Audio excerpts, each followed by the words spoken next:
여러분, 전기를 쓰는 모든 제품에서는 열이 나지요. 전기가 그 전선이나 장치를 지나가기가 힘들어서 발생하는 열이라고 그래요. 저항이라는 말을 씁니다. 전기가 지나갈 때에 저항이 생기면 열이 나는 거고요. 그 전선이 그 열을 감당하지 못하면 전선이나 전기기구가 터져버리죠. 금이나 구리 같은 금속은 다른 금속에 비해서 훨씬 전기가 잘 통합니다. 쉽게 말해서 저항값이 적습니다. 그래서 아주 값비싼 컴퓨터 부품의 어느 일부분은 금으로 되어 있고요. 그 다음에 대부분의 전선들은 전기의 저항이 적은 구리를 사용하는 것입니다. 그러다 보니까 이제 자연 이 물질들이 비싸죠. 그런데 일전에 우리 고려대학교에서 굉장한 신물질을 하나 발견했다. 그런 뉴스로 대한민국이 아주 들떴었어요. 뭐냐면은 상온에서 쓸 수 있는 초전도체. 제가 주보에다가 그 얘기를 좀 자세하게 써놨는데요. K99이라는 기가 막힌 초전도체를 상온에서 쓸 수 있는 기술을 개발했다. 이게 사실이라면은 우리나라는 앞으로 100년 정도 먹고 살 걱정 1도 없다는 거예요. 뭐냐면은 전기가 흘러가는데 저항이 하나도 없는, 여기서 100이라는 전기를 보내면 여기 목적지에 100이라는 전기가 그대로 와 닿는다는 거죠. 그러면은 이 물질은 용도가 무궁무진하답니다. 그래서 이 뉴스가 처음에 나왔을 때에 사람들이 들떴어요. 저도 아주 대단한 기대를 가져봤고요. 심지어 어떤 사람은 우리 애국가에 초전도체를 발견한 민족이라는 가사를 넣어서 불러야 된다라고 할 만큼 아주 획기적인 뉴스였습니다. 그런데 여러 과학적 검증 결과를 거치니까 거의 사실이 아닌 것으로 판명이 나고 있습니다. 이 초전도 현상, 다시 말해서 전기가 흘러갈 때 저항이 하나도 없는 그 현상은 극저온 상태, 영하 269도 이하로 떨어져야 어떤 물질의 전기 저항이 전혀 없이 흘러갈 수 있다는 거예요. 오늘 과학 시간 아닌데 어려운 말씀 드렸어요. 상온에서는, 일반적인 사람이 살 수 있는 온도에서는 이 초전도 현상이 도무지 일어날 수 없다는 것이죠. 근데 그거를 고려대학교 연구진이 개발했다고 그러니까는 아주 대단한 기대를 가졌었어요. 아쉽지만은 어쩔 수 없어요. 전기뿐 아니라 그와 비슷하게 하나님의 사랑의 복음이 흘러가는 모든 자리에서도 저항이 생겨서 열이 납니다. 그걸 우리가 핍박이라고 말하고 터져버리는 것을 순교라고 말합니다.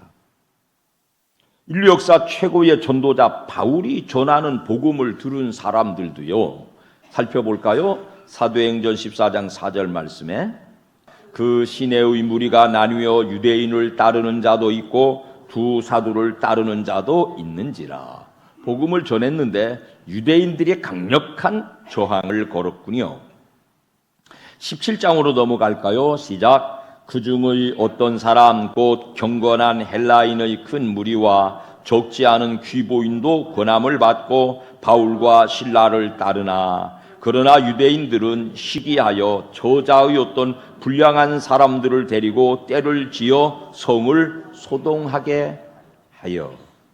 복음을 믿고 따르는 순기능적 반응이 있는가 하면 반드시 저항값이 있어요. 반드시 반대자가 있어요. 또 한번 읽어봅시다. 사도행전 25장이에요. 시작. 대제사장들과 유대인 중 높은 사람들이 바울을 고소할세 베스도의 호의로 바울을 예루살렘으로 옮기기를 청하니 이는 길에 매복하였다가 그를 죽이고자 함이더라. 바울이 전하는 복음의 최대 저항치로 그들은 바울을 죽이려고까지 그 전선 복음의 통로를 폭파시켜 버리려고까지 했더랬습니다. 전기가 흐르는 과정에다 저항이 있는 것처럼, 그래서 열이 나서 더 심하면 터져버리는 것처럼 복음이 전해지는 모든 영역에는 반드시 저항이 따릅니다. 멀쩡한 교회가 복음에 저항될 수 있어요. 우리가 여기다가 예배당을 지었을 때 이 부근 사람들의 눈빛이 그렇게 순조롭지 않았어요. 길 건너에서 카페를 하시는 사장님은 저를 만나더니 거기다가 교회를 지어서 저희가 손해가 막대합니다. 우리는 우리 땅에 우리가 예배당 짓는데 왜 사장님이 손해를 보십니까? 우리는 사실은 피해 드릴 일도 마음이 없잖아요. 근데 그분은 우리 카페는 2층에서 툭 트인 경관을 보는 것이 최고 장점인데 목사님이 하필이면 우리 카페 정면에다가 건물을 지어서 우리가 조망권을 잃었습니다. 뭐 법적인 문제는 없지만은 그분들에게는 교회가 고가울 거려. 교회도 복음의 저항이 될 수 있어요. 교리나 신학도, 심지어 성직자, 목회자도 복음의 전달 통로의 저항값이 됩니다. 친구로 복음을 전하면 귀 기울여 듣지만 목사가 복음을 전하니까 목사님, 친구들 만났을 때는 그놈의 예배당에 오라 소리 좀 안 하면 안 돼? 이렇게 거절합니다. 목사가 복음을 전하면 의뢰, 목사님이니까 그러나 보다 그럽니다.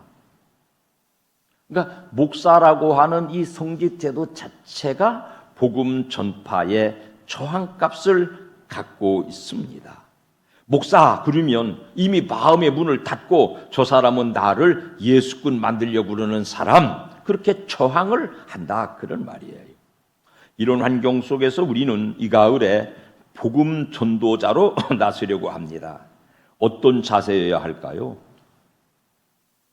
오늘 우리가 읽은 설교는요, 마가 요한의 다락방에 최초의 성령이 임하신 후에 예수님의 12사도 중에 베드로가 예루살렘에 내놓은 교회 역사의 첫 번째 설교입니다. 긴 설교를 해요. 그런데 이 설교를 한 문장으로 요약하면 사도행전 2장 36절이에요. 시작. 이스라엘 온 집은 확실히 알지니 너희가 십자가에 못 박은 이 예수를 하나님이 주와 그리스도가 되게 하셨느니라.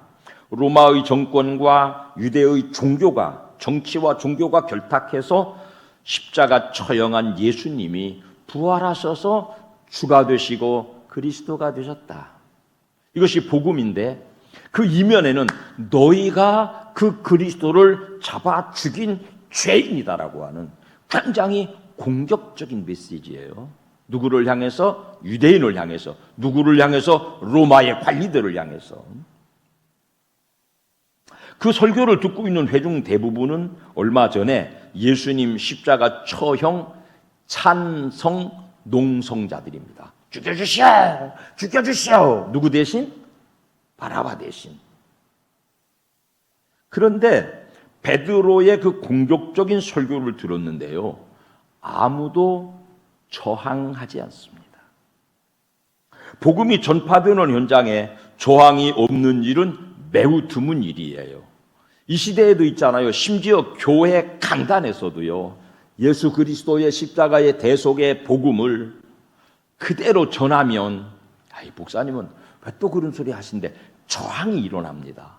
저는 오랜 설교자로서 이 저항을 어떻게 극복하고 복음을 전하는가가 저의 과제입니다. 소그룹 모임에서도 진짜 복음을 전하면 대충 아는 얘기인데 또 오세요, 이렇게 갑니다. 이게 복음을 정면으로 맞닥뜨리지 않으려고 그럽니다. 왜냐하면 복음의 저항은 윤리, 도덕적인, 인격적인 문제가 아니니까요. 영적인 문제니까요. 윤리 도덕적으로 인격적으로 아무리 훌륭한 사람이 전하는 복음이라도 그 복음을 근본적으로 반대하는 세력은 다음 중 누구일까요? 1. 윤석열, 2. 노무현, 3. 문재인, 4. 마귀사단. 복음의 근본적인 방해자가 있어요. 마귀사단이에요.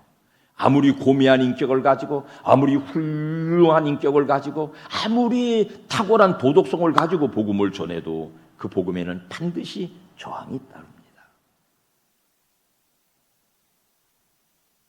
그런데 예루살렘에서 처음 교회가 세상에 내놓은 설교는 들어보면 아주 살벌하거든요. 막 내지르는 거예요. 얼마 전에 예수님 잡아 죽인 일을 강력하게 규탄하고 책망하고 있습니다. 강력하게 회개를 촉구하고 있습니다. 2장 37절 시작. 그들이 이 말을 듣고 마음에 찔려 베드로와 다른 사도들에게 물어 이르되 형제들아 우리가 어찌할꼬 하거늘 이 반응을 보여요. 저항이 없어요. 마음속에 숨겨가진 죄가 다 드러나는 현장이군요.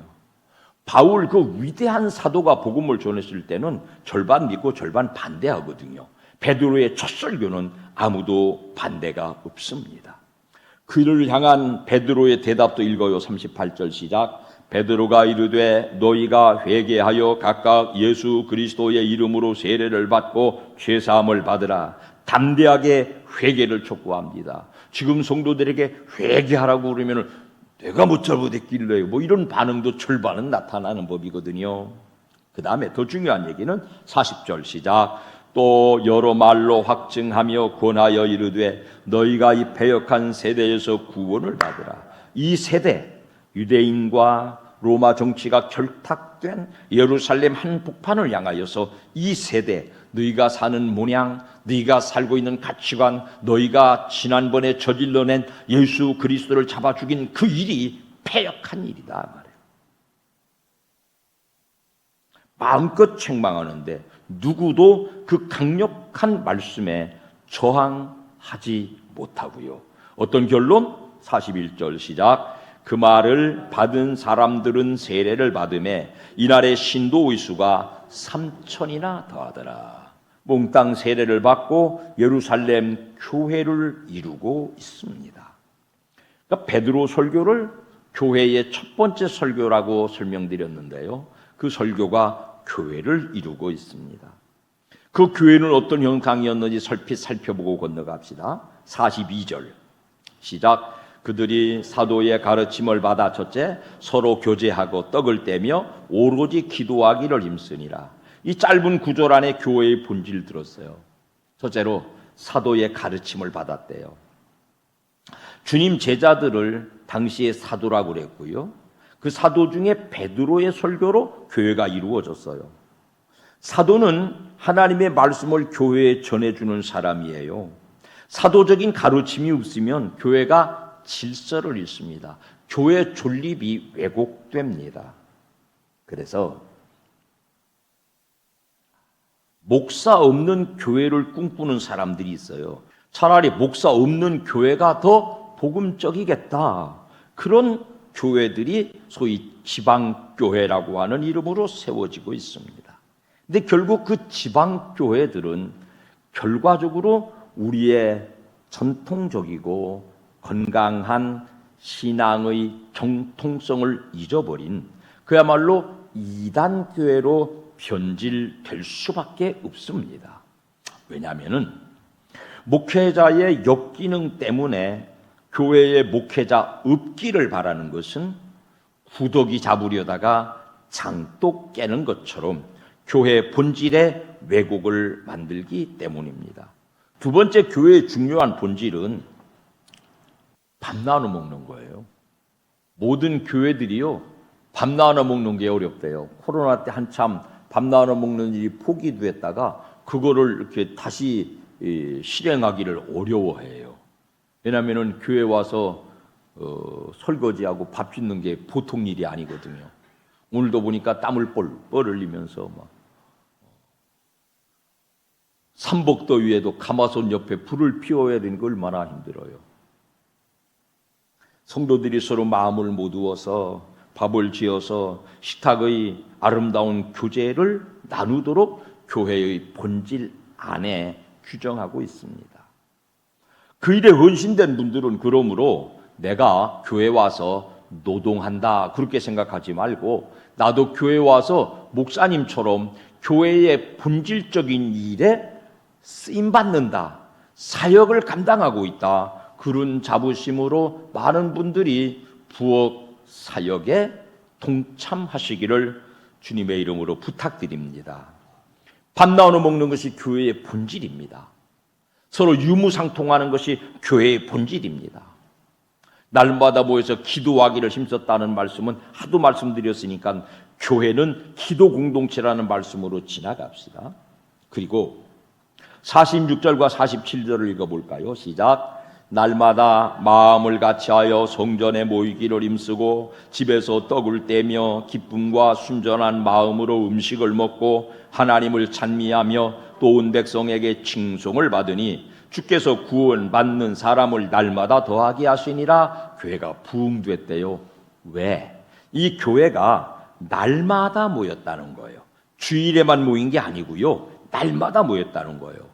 기독교 전통 2000년 동안의 주일 예배는 변개할 수 없는 혹은 포기할 수 없는 목숨을 걸고라도 지켜야 되는 날짜입니다.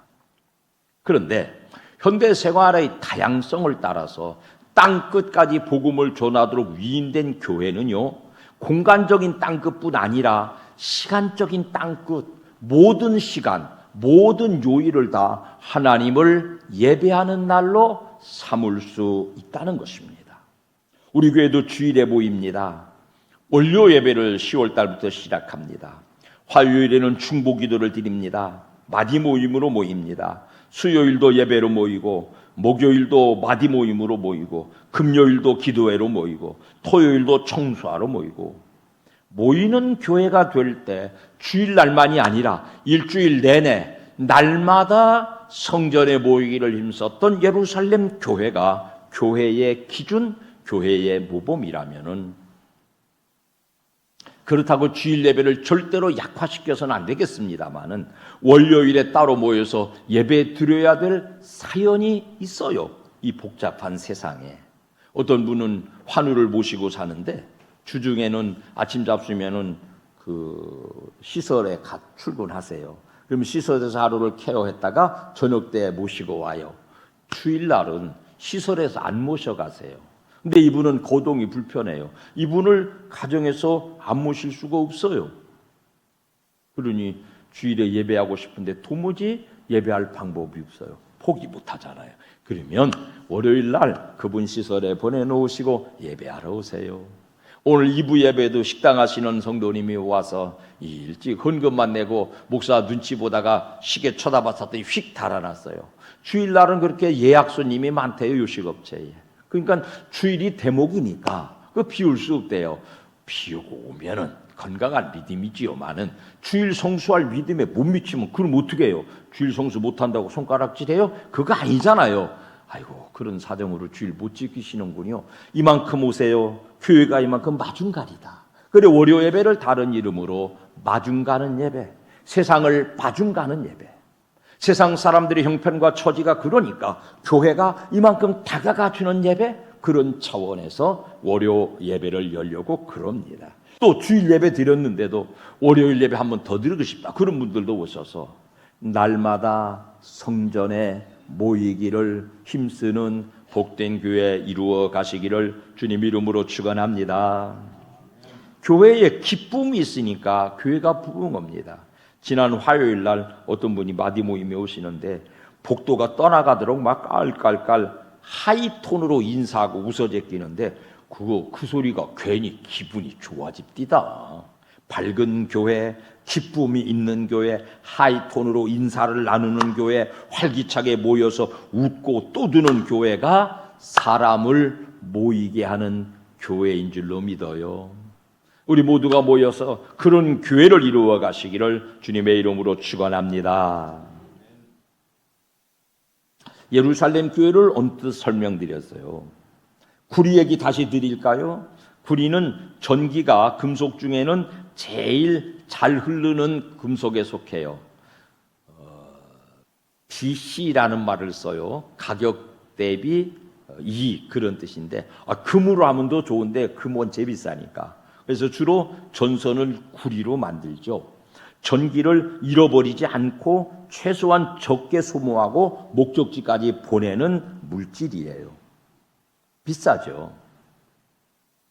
인격적으로 훌륭하고 인격적으로 신뢰가 있고 겸손하고 훌륭한 사람들을 통해서는 복음이 더 잘 흘러가요. 그런데 다시 말씀드리지만 복음은요, 윤리 도덕적인 인격적인 문제보다 더 깊은 영적인 저항이 있다니까요. 그렇기 때문에 윤리적으로 도덕적으로 인격적으로 완전하다고 해도 여전히 복음이 흘러가는 통로에는 저항이 있을 수밖에 없어요. 여러분, 한 사람 한 사람이 전부 복음 전달자지만 돌아서 보십시오. 여러분 때문에 예수 안 믿는 사람도 있어요. 목사 때문에 예수 못 믿겠다는 사람도 있어요. 우리가 어쩔 수 없이 복음의 저항값을 가지고 있다는 뜻이에요. 왜냐? 복음은 영적인 문제니까. 왜냐? 복음의 방해는 인격, 윤리, 도덕이 아닌 영적인 사단의 방해니까. 자, 그런데 베드로가 내놓은 최초의 설교는 전혀 저항 없이 듣는 모든 사람들에게 받아들여졌어요. 2000년 교회 역사의 전무후무한 사건이에요. 최고의 전도자 바울을 이어서 복음이 전파되는 모든 영역에는 이와 같은 반대, 저항, 핍박, 순교가 뒤따랐습니다. 그런데 이날 베드로의 최초의 설교는 반대자, 저항값이 없었어요. 그 이유를 설명드리겠습니다. 저는 서두에서 초전도체라는 물질을 설명드렸어요. 전기 저항값이 전혀 없는, 아이고 무슨 과학 시간도 아니고 전기 저항을 따졌다는지. 전기를 여기서 100을 보내면 목적지에 100이 다 가는 게 아니에요. 구리가 열을 내면서 한 10이나 20좀 깎아먹고 80이나 90만 전달해 주는 거예요. 그러니까 10이나 20을 안 깎아먹고 있는 그대로 전달해 주는 물질을 초전도체라고 그래요. 그걸 세상에 우리나라가 개발할 뻔했더래요. 그런 게 개발되면 얼마나 좋겠어요. 그런데 상온에서는 이런 물질 불가능하고요. 극저온 상태, 영하 269도에서는 실제로 초전도체가 가능하대요. 복음 전도도요, 상온, 우리 일상생활에서는 늘 저항이 있어요. 아무리 인격적으로 훌륭한 사람이라도 그 사람을 통해서 복음이 흘러갈 때 반드시 반대가 있어요. 그 우리가 좌절하면 안 돼요. 실망하면 안 돼요. 베드로는 전기가 269도 마이너스에서 극저온 상태에서 아무런 손실 없이 흘러가는 것처럼 베드로는요, 성령의 충만을 받은 극고온 상태였어요. 성령의 불로 충만한 뜨끈뜨끈한 사람이었어요. 그가 전하는 복음은요, 하나도 손실 없이 사람들의 심령골수에 박혔던 것이에요. 그러니까 베드로는 일시적으로 극고온 상태, 성령의 충만을 받은 상태로 하나님의 복음의 전달 통로가 되어서 그 말을 들은 모든 사람들이 하루에 3,000명씩 회개하고 교회를 이루는 부흥을 경험했습니다. 우리 모두가 가지고 있는 복음의 저항값을 어떻게든지 극복하고 베드로 같은 불덩어리 전도자 되기 위하여서는 우리도 베드로가 받은 성령의 충만함을 받아야 될 줄로 믿습니다. 성령의 충만함을 받으면 우리도 복음의 저항값이 최소화될 수 있습니다. 내 자신을 초전도체로 만들어서 우리 주변에 죽어가는 영혼들에게 그리스도의 복음을 있는 그대로, 생명 그대로, 자유 그대로 전해주시는 초전도체, 극고온 상태에 우리 복된 가족들 모두가 되시기를, 성령의 불덩어리가 되시기를 주님 이름으로 축원합니다. 축원합니다.